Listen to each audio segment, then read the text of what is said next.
"You have got to be kidding me." The voice, sharp and laced with the unearned confidence of youth, cut through the quiet hum of the parachute rigging facility. Lieutenant Davies, fresh from Annapolis and still carrying the scent of academy polish, stood with his hands on his hips, a look of profound disbelief on his face.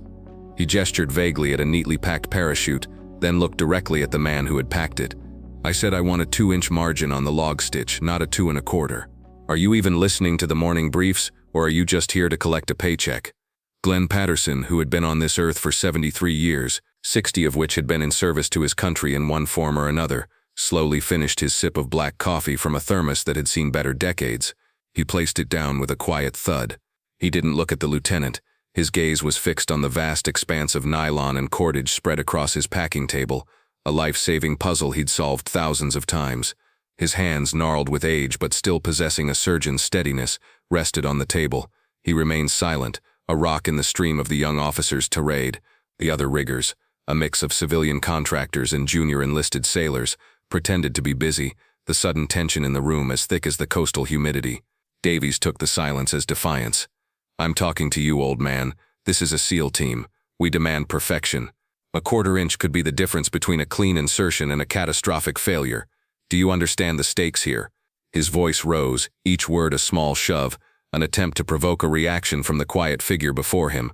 The young lieutenant's face was turning a shade of crimson that clashed with his crisp white uniform. The silence from Glenn Patterson seemed to fuel his frustration, twisting it into a more personal, more venomous attack.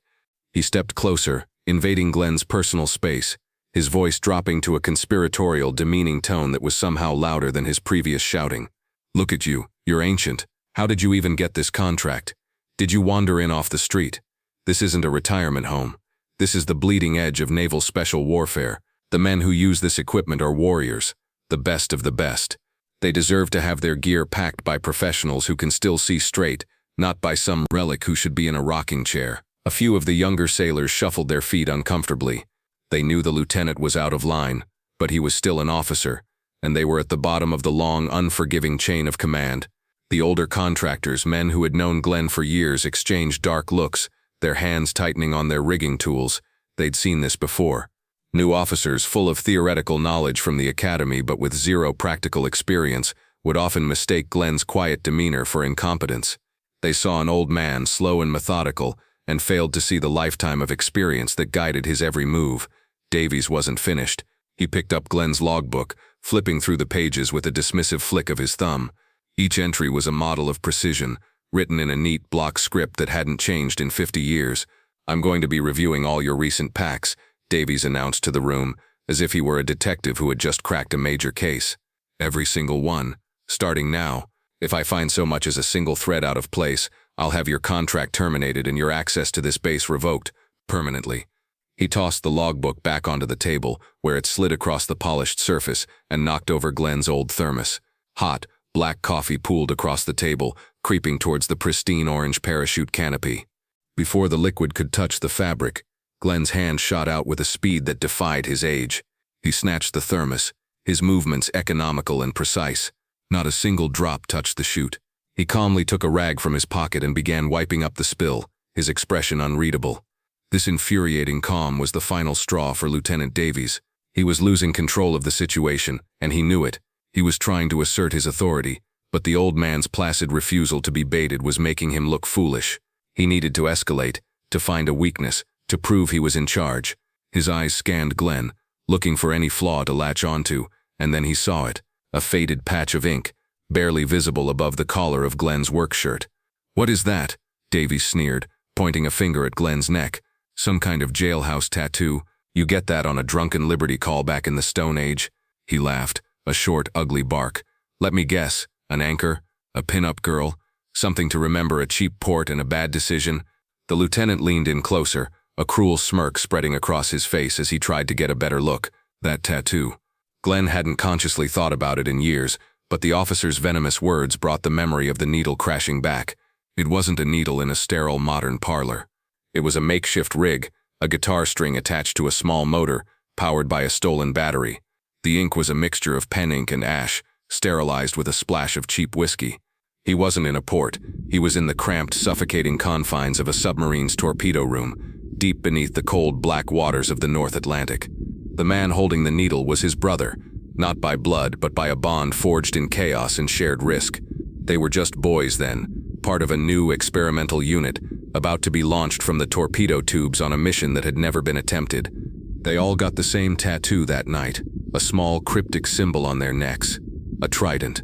It was a mark of their silent pact, a promise that no matter what happened in the crushing deep or the frozen land that awaited them, they were in it together. It was a symbol of a warrior class that back then didn't even officially exist. The sting of that makeshift needle, the low hum of the sub's machinery, the shared look of grim resolve in his friend's eyes. It all came back in a flash, a secret history etched into his skin that this arrogant boy could never comprehend. Across the cavernous room, Senior Chief Petty Officer Mike Romano, a grizzled veteran rigger with a chest full of his own ribbons, watched the scene unfold with a growing sense of dread. He had been a rigger for 25 years and had worked alongside Glenn Patterson for the last 5. He knew Glenn not just as a master of his craft, but as a man who radiated a quiet, unshakable authority that had nothing to do with the rank on his collar. Romano had seen officers like Davies before, and he knew this was escalating beyond a simple workplace dispute. Davies wasn't just disrespecting a civilian contractor, he was violating one of the Navy's most sacred, unspoken rules. You respect your elders. You honor the quiet professionals who have forgotten more about your job than you will ever know. When Davies pointed at the tattoo on Glenn's neck, Romano felt a cold knot tighten in his stomach. He'd seen that faded ink before. He didn't know its specific origin, but he knew it was old school. It was from a different era of the teams, a time before the high-tech gear and the public accolades. It was a marker of the pioneers, the quiet, shadowy figures who had written the book on naval special warfare. Davies was dancing on a landmine and had no idea. Romano couldn't intervene directly without making the situation worse for himself and for Glenn, but he could not let it continue. This was an offense not just against a good man, but against the very ethos of the community. He set down his tools with deliberate care, his movements slow and casual. He caught the eye of another senior contractor and gave a slight, almost imperceptible shake of his head, a silent signal to stay put and not escalate. He then turned and walked towards the back offices, his gait unhurried. He didn't want to draw Davies' attention. He entered a small, cluttered supply office and quietly closed the door. He pulled out his personal cell phone, his thumb flying across the screen. He didn't call the base security or the department head. He knew that would just mire the situation in bureaucracy. He needed someone who would understand the gravity of what was happening, someone who understood the history and the personalities involved. He scrolled through his contacts until he found the one he was looking for, the direct line to the office of the base commander, Captain Reynolds. He hesitated for only a second before pressing the call button. The commander's aide, a sharp young ensign, answered on the second ring. Captain Reynolds' office. This is Senior Chief Romano at the rigging facility, Mike said, his voice low and urgent. I need to speak with the captain. It's an emergency. There was a pause on the other end.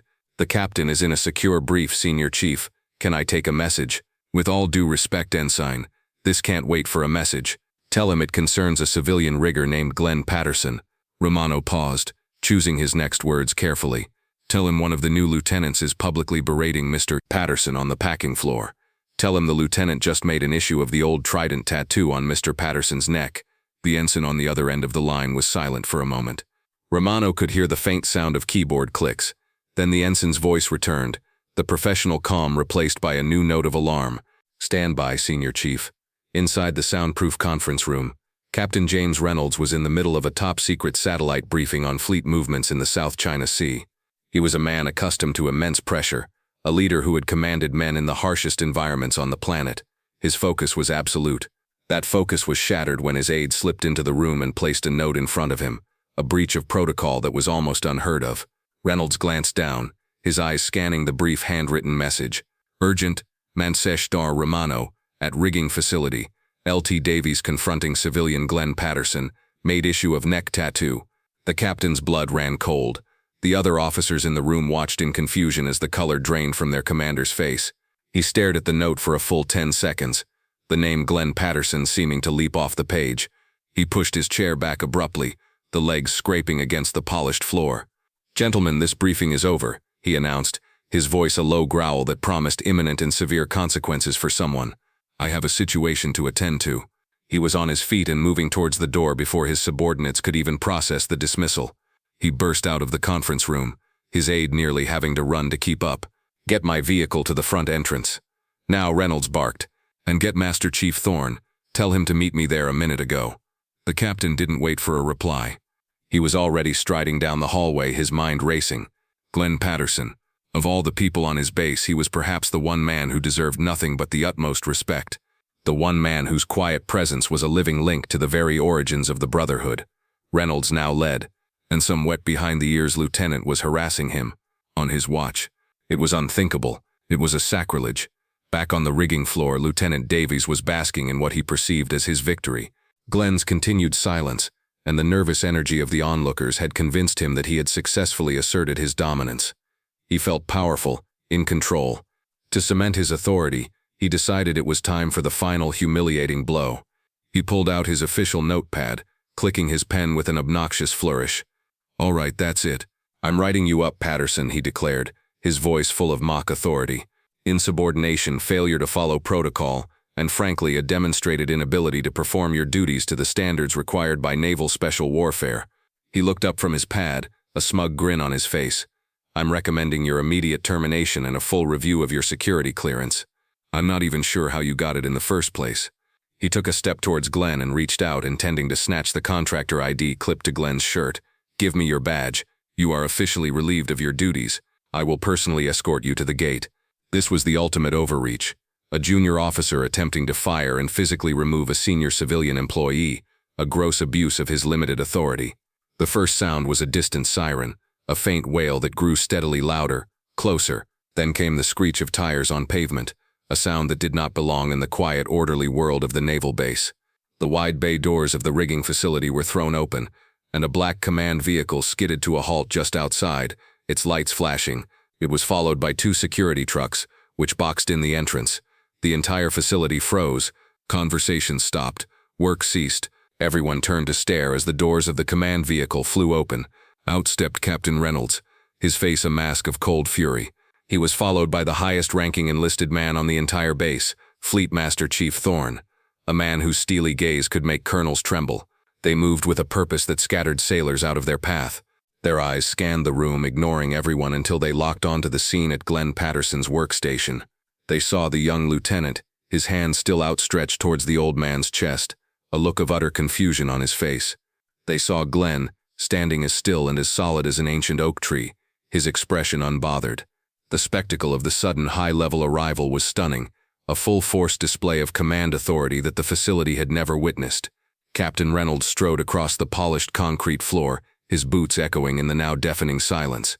He walked right past Lieutenant Davies as if he were a piece of furniture, his eyes fixed solely on Glenn Patterson. He stopped 3 feet in front of Glenn, his back ramrod straight. The entire room held its breath. Then something extraordinary happened. Captain Reynolds, the commander of the entire naval base, a man who held the careers and lives of thousands in his hands, snapped his heels together and brought his right hand up in a salute so sharp, so precise, it seemed to cut the air. "Master Chief Patterson," Reynolds said, his voice ringing with a deep and profound respect that stunned every single person present. "It is an honor to have you on my base, sir." The title hung in the air. Master Chief, not a contractor, not an old man, a Master Chief. Davies's face went white. He dropped his hand as if it had been burned. Master Chief Thorne moved to stand beside his captain, and he too rendered a salute, his gaze locked on Glenn. Reynolds held his salute, waiting. After a moment, Glenn slowly, almost reluctantly, raised his eyes from the parachute on his table and met the captain's gaze. He gave a slight, acknowledging nod. Reynolds finally dropped his hand. He turned to face the assembled crowd of riggers and sailors, his eyes blazing. "For those of you who do not know," the captain began, his voice a low, controlled roar. "This man, Mr. Glenn Patterson, is not just a parachute rigger. This is Master Chief Petty Officer Glenn Patterson, retired. He was one of the founding members of the United States Naval Special Warfare Development Group. You call it SEAL Team 6. A collective gasp went through the room. The name was legendary, a unit spoken of only in hushed, reverent tones. Davies looked like he was going to be physically ill. Reynolds continued, his voice like rolling thunder, reciting a history that had been sealed in classified documents for decades. Master Chief Patterson served 30 years in the teams. He was a pioneer of high-altitude, low-opening parachute techniques, the very techniques you all use today. He conducted operations in every hellhole this world has to offer, long before any of you were born. He is the recipient of the Navy Cross for his actions during Operation Eagle Claw. He has 2 silver stars and 5 bronze stars for valor.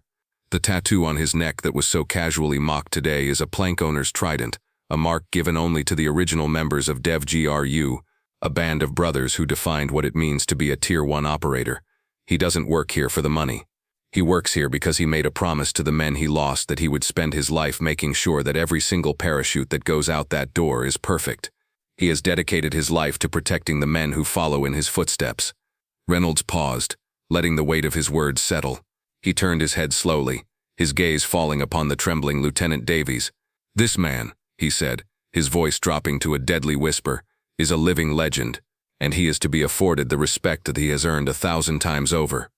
The captain's gaze remained locked on Lieutenant Davies, a predator fixing its eyes on its prey.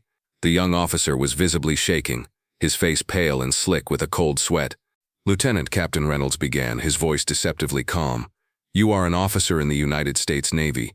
You hold the President's commission. You are entrusted with the leadership and welfare of sailors and the solemn duty to uphold the honor of this uniform." He took a step closer. "And you just used your authority to belittle and threaten a man whose boots you are not worthy to polish. You did not see a Master Chief. You did not see a hero. You saw an old man, and in your arrogance and your ignorance, you decided he was worthless. You have not only failed as a leader, you have failed as a man. You have brought shame upon this command and upon your commission." He turned to Master Chief Thorne. "Master Chief, escort this officer to my office. He will wait there for me. His career in naval special warfare is over." Thorne nodded grimly and gestured for Davies to move. The lieutenant, utterly broken, turned and walked away like a man in a trance. As the small group departed, a heavy silence returned to the room. Glenn Patterson finally spoke, his voice quiet but carrying easily through the cavernous space. "Captain," he said, not with anger but with a weary sadness. "The boy is young, he's full of fire, but his sights are off." Reynolds turned back to Glenn, his expression softening. "He made a mistake, Master Chief, a big one." Glenn nodded slowly, picking up the rag and giving the table one last wipe. "We've all made mistakes, Captain. The important thing is whether we learn from them. The strongest steel is forged in the hottest fire. Maybe this will be his fire. Teach him, don't just break him." It was a lesson delivered with grace and humility, from a man who had seen true hardship and had no need for vengeance. As Glenn spoke, the image of that needle flashed in his mind again, but this time the memory was clearer. He saw the faces of the other young men in that torpedo room, all of them impossibly young, all of them scared but unwilling to show it. The tattoo wasn't a mark of bravado. It was a physical manifestation of a promise. It was a reminder of their shared vulnerability and their absolute reliance on one another. The man who had wielded the needle, a teammate named Marcus, had looked him in the eye and said, "No matter what, we go together. We come back together." Marcus hadn't come back from that mission. None of them had been forged in fire. They had been consumed by it. Glenn's life, his quiet work at this table, was a tribute to that promise. He was still here, ensuring the next generation came back together.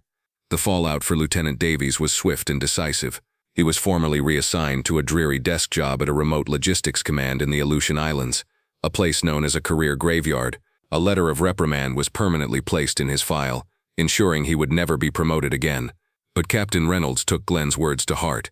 Before Davies was transferred, he was ordered to attend a new training program that was immediately implemented on the base, a mandatory seminar for all junior officers on the history of the SEAL teams, with a special focus on the contributions of its veterans and the importance of respecting the civilian support staff.